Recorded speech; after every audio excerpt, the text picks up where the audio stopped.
Miguel, bilisan mo. Mahuli ka na sa school. Sige po, ma.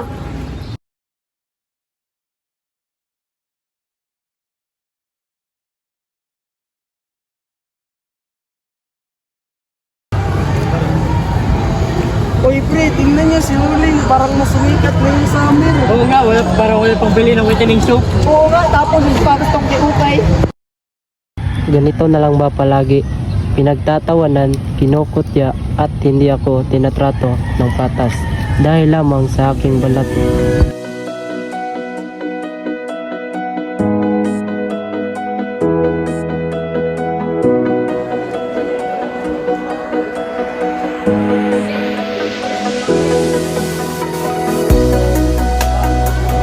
Uy, andito na si Huling.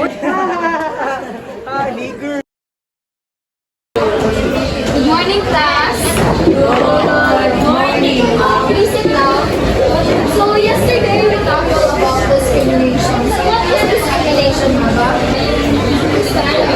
Discrimination ito po yung mga lalaki o just like sa tao, maaaring dahil sa kanyang kasarian o kanyang palabas sa ito. Thank you, very good. So, today we'll have our group reporting. So, group 4 will be Lance, Kevin, Ryan, and Miguel. Ang ina, bakit kasama natin yan? Oo nga, pabigat nga lang yan. Miguel, saan ka pupunta? Ulit. Pare, gagawin natin lahat ng gagawin natin sa research. Oo nga. Uy, pre, nandyan pala si Huling. Ano ginagawa niyo dyan? Magsitahimik na kayo. Lance, naka-research na ako. Ito ang pwede natin discuss. Ay, no need na. Kami na lang mag-research. Ikaw na lang mag-print at organize. Pero gusto ko rin sumali sa presentation. Anak, okay ka lang ba? Good night. Good lang po. Again, alam kong mahirap yung score pero huwag kang susuko. Ang talino mo anak, kung hayaan ang ibang tao makikita ng halaga mo. Anak, ang tunay na laki, hindi yung mayaman o pogi, yung may malasakit at hindi. Pero tayo, pagod daw ang katawan niya. And that's why our topic is relevant to today's society. Thank you for now.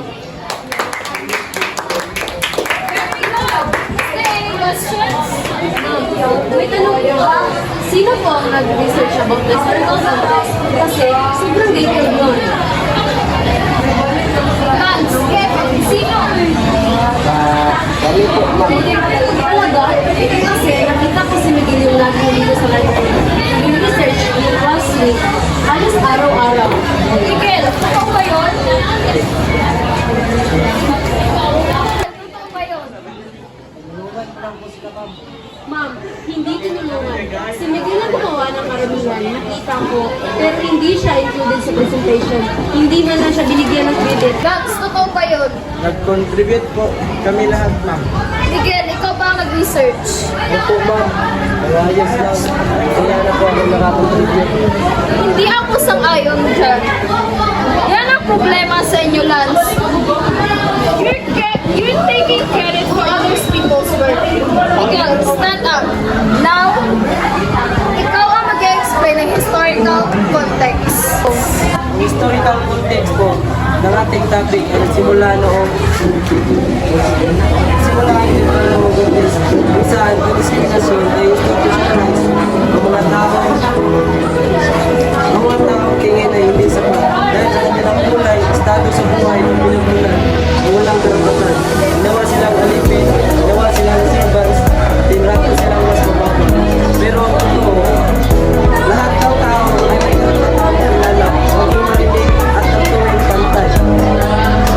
Ang research na ito ay nagpapakita na hanggang ngayon, nagpapakita ang diskriminasyon, hindi lang sa lipunan, pati na rin sa klase ng mga kaibigan. Sa mga taong dapat na para sa atin. Pero sa ating mga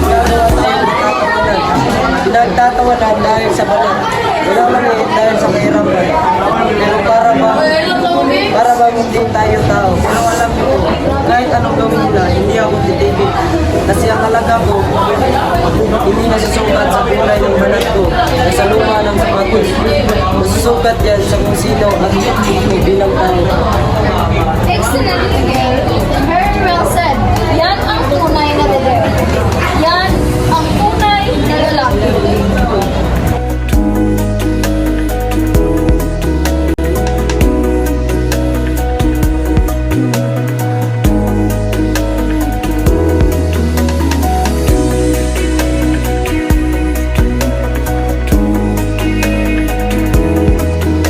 Miguel, wait!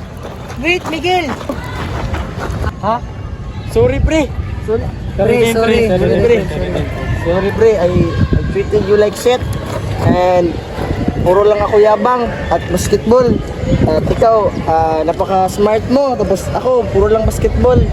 Tapos pag-abot sa eskwela, wala. Masakit, Lance. Sobrang sakit ng pinagsasabi nyo. Pero salamat sa sorry mo. Ay, sorry, pre. Pwede ba tayo magiging tropa? Subukan natin.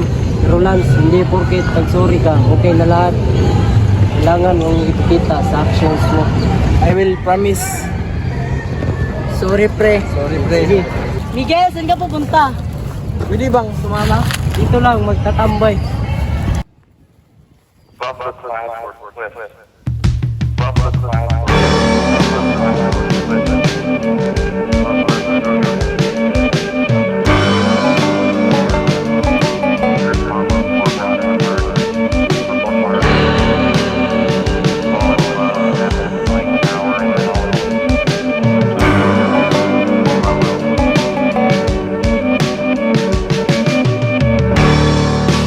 Where'd all the time go? It's starting to fly.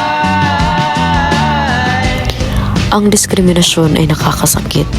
Pero ang mas masakit, yung hayaan mo na ikaw ay hindi tratuhing tama.